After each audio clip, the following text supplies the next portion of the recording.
কালিকা পুরাণোক্ত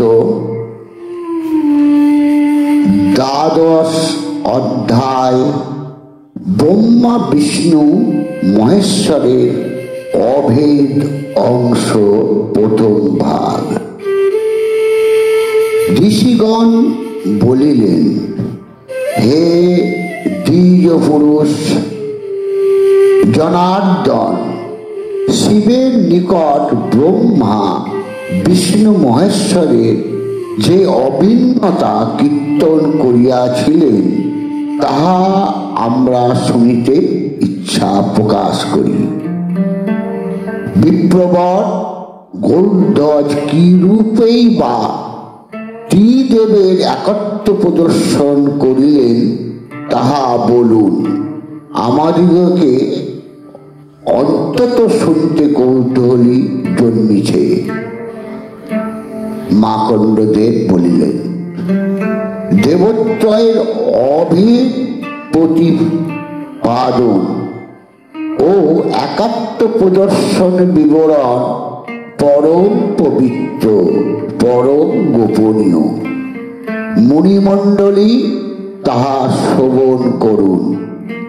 হে মুনিবরগণ, গোবিন্দ শিব কর্তৃক জিজ্ঞাসিত হইয়া সাদরে তাহাকে সম্বোধন পূর্বক দেবত্রয়ের অভেদ কীর্তন করিতে লাগিলেন।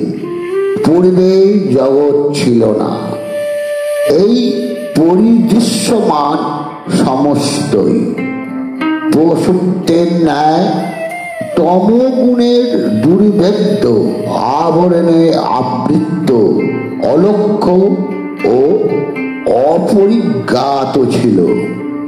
তখন দিবারাত্র ছিল না, পৃথিবী ছিল না, জ্যোতি ছিল না, আকাশ ছিল না, জল ছিল না, বায়ু ছিল না, অধিক কি অন্য কিছুই ছিল না। থাকিবার মধ্যে সূক্ষ্ম নিত্য অতীন্দ্রিয় অবক্ত অবিশেষণ অদ্বৈত জ্ঞানময় এক পরম ব্রহ্ম ছিলেন। হে ভূতনাথ, আর ছিলেন সর্বগত সনাতন প্রকৃতি পুরুষ ও জগৎ কারণ অখণ্ড কাল। হে মহেশ্বর, সেই যে এক পরম ব্রহ্ম আমাদিগের এই রূপত্রয় তাহারই অর্থাৎ তিনি এই তিন রূপে বিভক্ত।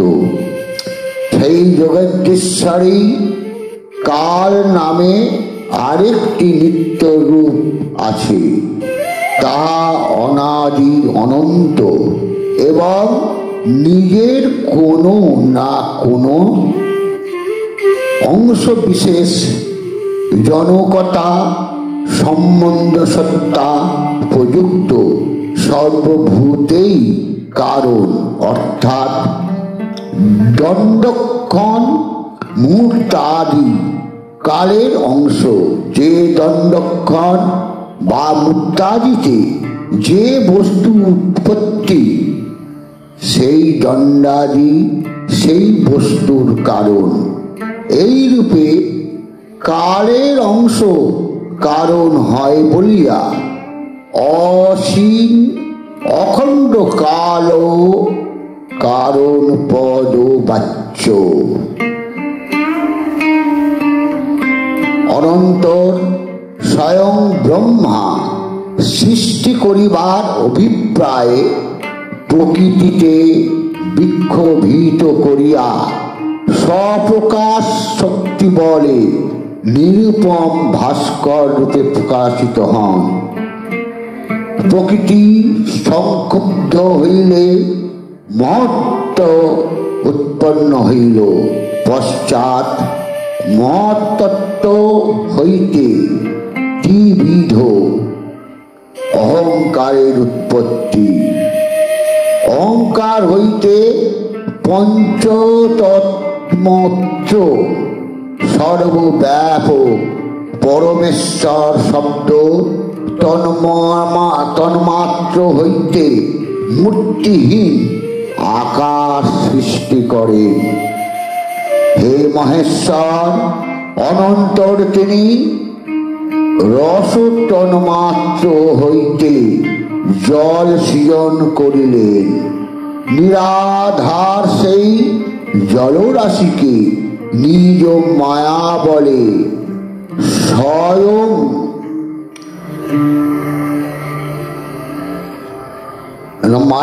স্বয়ং সৃষ্টি করেন। হে মহেশ্বর, অনন্তর তিনি রসতন মাত্র হইতে জল সৃজন করিলে নিরাকার সেই জলরাশিকে নিজ মায়া বলে স্বয়ং ধারণ করিলেন। নমস্কার। প্রথম ভাগ সমাপ্ত।